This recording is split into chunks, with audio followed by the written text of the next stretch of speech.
ഈ ഷോപ്പ് ഡ്രോയിങ്ങുകളുടെ പ്രത്യേകത പല വിദേശ രാജ്യങ്ങളിലും ഉപയോഗിക്കുന്ന ഫാബ്രിക്കേഷൻ ഡ്രോയിങ്ങുകളാണിവ എന്നതാണ്. ദുബായ്, ആഫ്രിക്ക തുടങ്ങിയ രാജ്യങ്ങളിൽ ഉപയോഗിക്കുന്ന നിലവാരമുള്ള ഡ്രോയിങ്ങുകളായിരുന്നു ഇവ. അതുകൊണ്ട് തന്നെ ഫാബ്രിക്കേഷനിൽ ഇത് ആദ്യത്തെ വലിയ വെല്ലുവിളിയായിരുന്നു.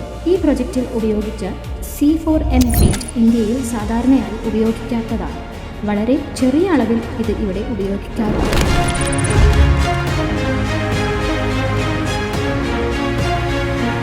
ക്ലയൻറ്റുകൾ ഞങ്ങളെ സമീപിച്ചപ്പോൾ വളരെ ഉയർന്ന വേഗത്തിലും കൃത്യതയിലും ജോലി ചെയ്യാനുള്ള ഞങ്ങളുടെ ശേഷിയാണ് അവർ ശ്രദ്ധിച്ചത്. പിന്നീട് ഈ പ്രോജക്റ്റ് തമിഴ്നാട്ടിലെ തൂത്തുക്കുടിയിലെ ഏറ്റവും വലിയ മാനുഫാക്ചറിംഗ് യൂണിറ്റ് ആണെന്ന് മനസ്സിലായി. ഈ പ്രൊജക്റ്റിൻ്റെ ഏറ്റവും വലിയ പ്രത്യേകത മുഴുവൻ PMC ടീമും വിയറ്റ്നാമിൽ നിന്നുള്ളവരായിരുന്നു എന്നതാണ്. അവരുടെ ഡ്രോയിങ്ങുകൾ മനസ്സിലാക്കുക, അതിൻ്റെ അടിസ്ഥാനത്തിൽ ഷോപ്പ് ഡ്രോയിങ്ങുകൾ തയ്യാറാക്കുക, ടെക്ലയിൽ മോഡൽ സൃഷ്ടിക്കുക എന്നിവയെല്ലാം വലിയ വെല്ലുവിളിയായിരുന്നു. ഈ പ്രവർത്തനങ്ങൾ മുഴുവൻ വിയറ്റ്നാമീസ് ടീമിൻ്റെയും PMC ടീമിൻ്റെയും ഏകോപനത്തിലൂടെയാണ് നടന്നത്. ഈ ഷോപ്പ് ഡ്രോയിങ്ങുകളുടെ പ്രത്യേകത പല വിദേശ രാജ്യങ്ങളിലും ഉപയോഗിക്കുന്ന ഫാബ്രിക്കേഷൻ ഡ്രോയിങ്ങുകളാണിവ എന്നതാണ്.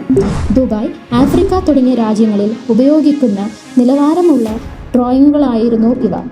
അതുകൊണ്ട് തന്നെ ഫാബ്രിക്കേഷനിൽ ഇത് ആദ്യത്തെ വലിയ വെല്ലുവിളിയായിരുന്നു. ഡ്രോയിങ്ങുകൾ പൂർത്തിയാക്കിയതിനു ശേഷം എല്ലാ ജോയിൻറ്റുകളും ബോൾട്ട് കണക്ഷനുകളും കൃത്യമായി തയ്യാറാക്കി. അതനുസരിച്ച് അതീവ കൃത്യതയുള്ള പ്രൊഡക്ഷൻ ടീമിലൂടെ ഫാബ്രിക്കേഷൻ വിജയകരമായി പൂർത്തിയാക്കി. വിയറ്റ്നാമീസ് ടീമും PMC ടീമും ചേർന്നാണ് മുഴുവൻ കോർഡിനേഷൻ നടത്തിയത്. ഈ പ്രൊജക്റ്റിൽ ഉപയോഗിച്ച C4M പെയിൻറ് ഇന്ത്യയിൽ സാധാരണയായി ഉപയോഗിക്കാത്തതാണ്. വളരെ ചെറിയ അളവിൽ ഇത് ഇവിടെ ഉപയോഗിക്കാറുള്ളൂ. ഈ പെയിൻറ്റിങ്ങിൽ 200 മൈക്രോൺ കോട്ടിംഗ് നേടാൻ ഞങ്ങൾക്ക് സാധിച്ചു. തുടർന്ന് മെറ്റീരിയൽ സപ്ലൈ ചെയ്തപ്പോൾ പെയിൻറ്റിൻ്റെ ഗുണനിലവാരത്തെ PMC ടീം പ്രത്യേകം അഭിനന്ദിച്ചു. ശേഷം എറക്ഷൻ ജോലികൾ ആരംഭിച്ചു.